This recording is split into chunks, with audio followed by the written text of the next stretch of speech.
Just messy ఇండియాకి రావడానికి 150 క్రోర్స్ ఖర్చు పెట్టారంట. అసలు మెస్సీ ఎందుకు వచ్చిండు అనేది నాకు ఇప్పటికి $1,000,000 క్వశ్చన్. ఆయన ఎందుకు వచ్చిండు లిటరల్లీ నాకేమనిపిస్తుంది అంటే హైదరాబాద్కి వచ్చి మెస్సీ తన ఇజ్జత్ తీసుకున్నాడు అనిపిస్తుంది నాకైతే. Talking seriously about this 150 crores expenditure. 150 crores దీని మీద ఖర్చు పెట్టే కంటే ఇప్పుడు ఎంతమంది స్పోర్ట్స్ పర్సన్స్ మన ఇండియా నుంచి వెళ్తున్నారు అనేది.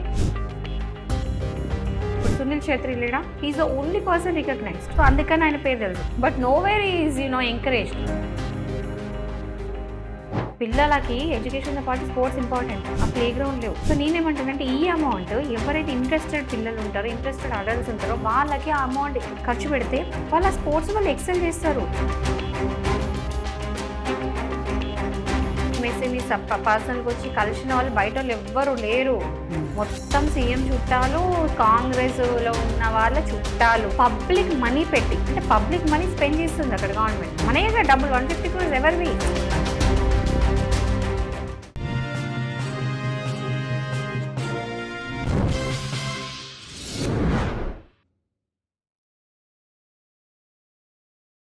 జస్ట్ మెస్సీ ఇండియాకి రావడానికి 150 క్రోర్స్ ఖర్చు పెట్టారంట మన రేవంత్ రెడ్డి గారు.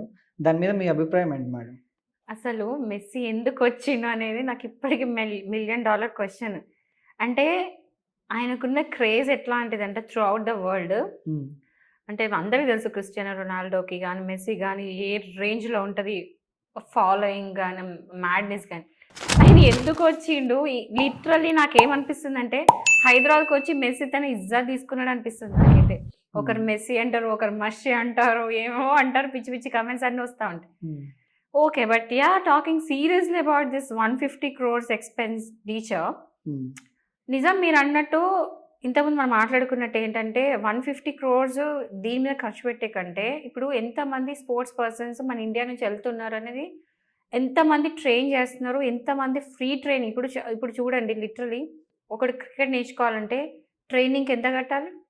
సపోజ్ ఇంట్రెస్ట్ ఉంది, నేను క్రికెట్లో పోవాలనుకుంటే వాడు ఎంత కట్టాలి ట్రైనింగ్కి? ఫుట్బాల్కి దానికి ఇప్పుడు సునీల్ ఛేత్రి లేడా, he's the only person recognised. మొత్తం ఫుట్బాలర్స్లో of course is a excellent person, అంటే he has excelled in he sport. So అందుకని ఆయన పేరు తెలుసు, but nowhere is encouraged. అంటే ఇంత ఎంకరేజ్ చేసినట్టు లోకల్ స్పోర్ట్స్ పర్సన్ ఆయన కూడా తక్కువేం కాదు, ఆయనకు ఆ రికగ్నిషన్ లేదు. నేనేమంటున్నా అంటే స్పోర్ట్స్కి ఒక ఇంపార్టెన్స్ అనేది ఇండియాలో పెరగాలి. అంటే స్కూల్స్లో ఉన్నప్పుడు మనము ఈ మధ్యలో కొన్ని స్కూల్స్ మీరు గమనించిండ్రా, ప్లే గ్రౌండ్ లేవు. ప్లే గ్రౌండ్లు ఉండవు స్కూల్లో. పిల్లలకి ఎడ్యుకేషన్తో పాటు స్పోర్ట్స్ ఇంపార్టెంట్, ఆ ప్లే గ్రౌండ్ లేవు. సో నేనేమంటున్నా అంటే ఈ అమౌంట్ ఎవరైతే ఇంట్రెస్టెడ్ పిల్లలు ఉంటారో, ఇంట్రెస్టెడ్ అడల్ట్స్ ఉంటారో వాళ్ళకి ఆ అమౌంట్ ఖర్చు పెడితే వాళ్ళ స్పోర్ట్స్ వాళ్ళు ఎక్సెల్ చేస్తారు. వాళ్ళు రేపు ఇంటర్నేషనల్ లెవెల్లో వాళ్ళు కంపీట్ చేస్తారు. సో అదే 150 crores ఏంటంటే మన వాళ్ళకే, అంటే ఎవరైతే స్పోర్ట్స్ ఆడతారో, ఎవరైతే ఇంట్రెస్టెడ్ ఉన్నారో వాళ్ళందరినీ ఇట్లా సెలెక్ట్ చేసి ఎంతమంది తెలుసా, అంటే ఇప్పుడు మీకు లేదా ఎంతమంది నేను బాయ్స్ వినంగా చూసిన తెలుసా, నాకు క్రికెట్ అంటే ఫుల్ ఇంట్రెస్ట్, కానీ నాకు ఇంట్లో ఫైనాన్షియల్ కండిషన్ సరిగ్గా లేక నేను క్రికెట్ చూడకుండా నాకు ఇష్టం లేని ప్రొఫెషన్స్ వెళ్ళిపోతున్నా అని నా ఫ్రెండ్స్లో ఎంతోమంది విన్నాను. అట్లాంటి వాళ్ళని సెలెక్ట్ చేసి వాళ్ళందరికీ అమౌంట్ కనుక స్పెండ్ చేస్తే వాళ్ళు కూడా అందరు మెస్సీలు అవుతారు, టెండూల్కర్లు అవుతారు, ధోనీలు అవుతారు. కానీ అలా కాకుండా ఇట్లా 150 crores ఒకే ప్లేస్లో ఇంత అక్యుములేట్ చేయడం ఎందుకు? ఇప్పుడు మీరు అన్నట్టు అదే సునీల్ ఛేత్రి మీద డబ్బులు అట్లా స్పెండ్ చేస్తే, ఒక డౌట్, ఇండియాకి మెస్సీని పిలిచినా కానీ సునీల్ ఛేత్రి ఏ కంట్రీ పిలిచింది అసలు? పిలవరు. ఎందుకంటే రికగ్నిషన్ లేదు. ఆ రికగ్నిషన్ రావాలి అంటే మనోళ్ళే మన వాళ్ళని ఎంకరేజ్ చేయట్లా. సో మన వాళ్ళని మనం ఎంకరేజ్ చేయం, కానీ పరాయి వాళ్ళని మాత్రం తీసుకొచ్చి ఎంకరేజ్ చేస్తున్నాం. I'm not insulting Messi, I'm huge fan of Messi. నేను మెస్సీని కమెంట్ చేయట్లా. ఒక సామెత ఉంటుంది తెలుగులో, పొరుగుంటి పుల్లగూర బాగా రుచి అని చెప్పేసి. మన ఇంట్లో పప్పు మనకి అంత టేస్ట్ అనిపించదు, పుల్లగూర టేస్ట్ అనిపిస్తుంది. నేను ఏమంటున్నా అంటే ఓకే మెస్సీని పిలవడం ఇదంతా ఫైన్, నేను ఆ అమౌంట్ అనేది ఎక్కడో మిస్యూజ్ అయిందని నాకు గట్టి ఫీలింగ్. ఎందుకంటే ఇదే అమౌంట్ ఎవడైతే ఇంట్రెస్టెడ్ స్పోర్ట్స్లో ఉన్నాడో వాళ్ళని, అమ్మాయిలను కూడా చెప్తున్నా, అమ్మాయిలు ఎంతమంది స్పోర్ట్స్లో వచ్చి ఆ టాలెంట్ ఉన్న, ఇప్పుడు ఆర్చరీ కానీ లేదా షూటింగ్లో కానీ ఎంతమంది అమ్మాయిలు అంటే ఒక ట్రైనింగ్ తీసుకున్న ట్రైనింగ్కి అమౌంట్ పెట్టలేక ఇంకా నాతో కాదు ఈ అమౌంట్ పెట్టడం అని చాలా మంది పేరెంట్స్ ఎంకరేజ్ చేయరు. ఎందుకంటే స్పోర్ట్స్లో ఏముంది, ప్రొఫెషన్ రాదు, ఏం జీతాలు వస్తాయి, ఏం డబ్బులు వస్తాయి అని చాలా మంది పేరెంట్స్ ఏం చేస్తారంటే నువ్వు శ్రీ చైతన్య జాయిన్ గా, నారాయణగా, ఈ కాలేజ్ ఆ కాలేజ్ జాయిన్ గా, 100% ఎడ్యుకేషన్ మీద ఉంచు, ఈ స్పోర్ట్స్లో లేకపోతే ఆర్ట్స్లో అంటే సింగింగ్లో అందులో ఏముంది, అందులో ఏం డబ్బులు వస్తాయని ఆలోచించే వాళ్ళు ఎక్కువ ఉంటారు. అట్లా చాలా మంది వాళ్ళ డిజైర్స్ని చంపేసుకున్న వాళ్ళు ఉన్నారు కదా. సో వాళ్ళ లాంటి వాళ్ళకి ఏంటంటే ఇట్లా ట్రైనింగ్ సెంటర్స్ పెట్టి అదే ఆ 150 crores పెట్టి అట్లాంటి సెంటర్స్ అనేది పెట్టేసి వాళ్ళకి ట్రైనింగ్ ఇస్తే ఎంత బాగుంటది.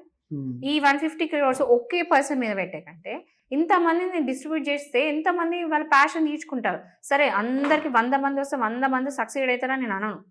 100 మందిలో అట్లీస్ట్ 20 మంది వెళ్ళినా నయమే కదా. ఎంతమంది క్రికెట్ ప్యాషన్ చంపుకునే వాళ్ళు లేరు, అబ్బాయిలు ముఖ్యంగా, అమ్మాయిలు ఎంతమంది లేరు. సో ఈ ఆర్ట్స్ అనేది ఎంకరేజ్ చేయాలి. అండ్ మన దేశంలో ఒక చిన్న కాదు నెక్స్ట్ లెవెల్ ఫీలింగ్ ఏంటి తెలుసా, స్పోర్ట్స్కి అసలు ఇంపార్టెన్స్ అయ్యాం మనం. ఇవ్వం అస్సలు ఇవ్వం, కానీ స్పోర్ట్స్ ఎంత ఇంపార్టెంట్. అరే భయ్, ఒకవేళ స్పోర్ట్స్ కనుక మీరు మంచిగా నేషనల్ లెవెల్లో కానీ లేదా స్టేట్ లెవెల్లో కానీ ఆడితే మీ ఎడ్యుకేషన్లో మీకు ఒక రిజర్వేషన్ కోటా ఇస్తుంది గవర్నమెంట్. స్పోర్ట్స్ కోటా ఉంటుంది, జాబ్స్లో కూడా స్పోర్ట్స్ కోటాస్ ఉంటాయి, ఈవెన్ పోలీస్ డిపార్ట్మెంట్ రిక్రూట్మెంట్లో కూడా కోటాలు ఉంటాయి. It will not go wasted. And also me physical fitness ఉంటుంది. సో డబ్బులు అనేది ఇంకోటి మీరు గమనించిండ్రా త్రూ అవుట్ అంటే ఈ గేమ్ ఇదంతా చూస్తే మీరు ప్రతిదీ చూడండి, మొత్తం మన సీఎం చుట్టాలే. వీడియోస్ నేను చూసిన కదా, అంటే మెస్సీని పర్సనల్గా వచ్చి కలిసిన వాళ్ళు బయట వాళ్ళు ఎవ్వరు లేరు. మొత్తం సీఎం చుట్టాలు, కాంగ్రెస్ లో ఉన్న వాళ్ళ చుట్టాలు, వాళ్ళ అన్న కొడుకులు, వాళ్ళకి మామ కొడుకులు, దగ్గర చుట్టాలు ఉంటారు కదా పిల్లలు, వాళ్ళందరూ స్పెషల్ గా ప్రివిలేజెస్ ఇచ్చిండ్రు. వాళ్ళందరూ వచ్చి స్పెషల్ గా షేక్ హ్యాండ్లు, ఫోటోలు దిగడాలు మీరు గమనించండి. అంటే ఇట్లాంటిది పబ్లిక్ మనీ పెట్టి, అంటే పబ్లిక్ మనీ స్పెండ్ చేస్తుంది అక్కడ గవర్నమెంట్. మనయే డబ్బులు 150 crores ఎవరివి, పబ్లిక్వే కదా. ఆ మనీ స్పెండ్ చేసి నీ ఓన్ కాంగ్రెస్ వాళ్ళకే, అంటే నీ ఓన్ చుట్టాలకి మాత్రమే స్పెషల్ ప్రివిలేజెస్ ఎందుకు ఇవ్వాలి? అంటే డబ్బులు ఎవడిస్తాడో అట్లీస్ట్ నువ్వు టికెట్ పెట్టి డబ్బులు ఇచ్చి కల్పించుడు కాదు అక్కడ.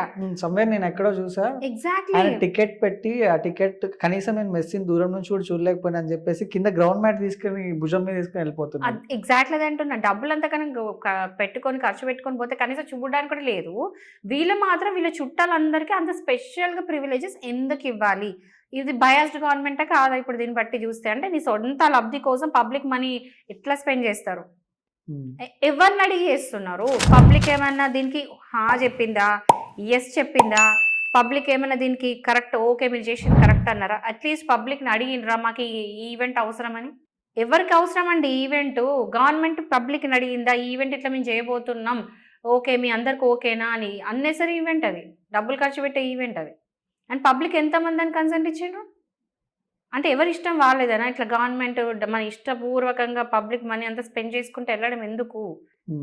ఎదుడు ఇట్లాంటి ఈవెంట్ సరే అది కూడా ఒప్పుకుందాం, ఓకే ఈ ఈవెంట్కి ఒక మోటో ఉంది, మన హైదరాబాద్లో ఫుట్బాల్ వాట్ ఎవర్ రీజన్కి పెట్టినా కూడా పబ్లిక్ అందరికి ఈక్వల్గా చూడాలి. అంతేగా మీ చుట్టాలకే అంటే పిలిచి మరి ఇవన్నీ ఫోటోలు గిటోలు లిటరల్లీ గ్రౌండ్లోకి ఎంట్రీ. పాప మెస్సీ వచ్చిన వాళ్ళందరికీ చేయకండి ఇలా చచ్చిపోయిండేమో, అంతమంది ఫోటోలు దిగడం. ఇది ఏంటంటే తన ఓన్ ఫ్యామిలీ కోసం పెట్టుకున్నట్టు అయిపోయింది అది.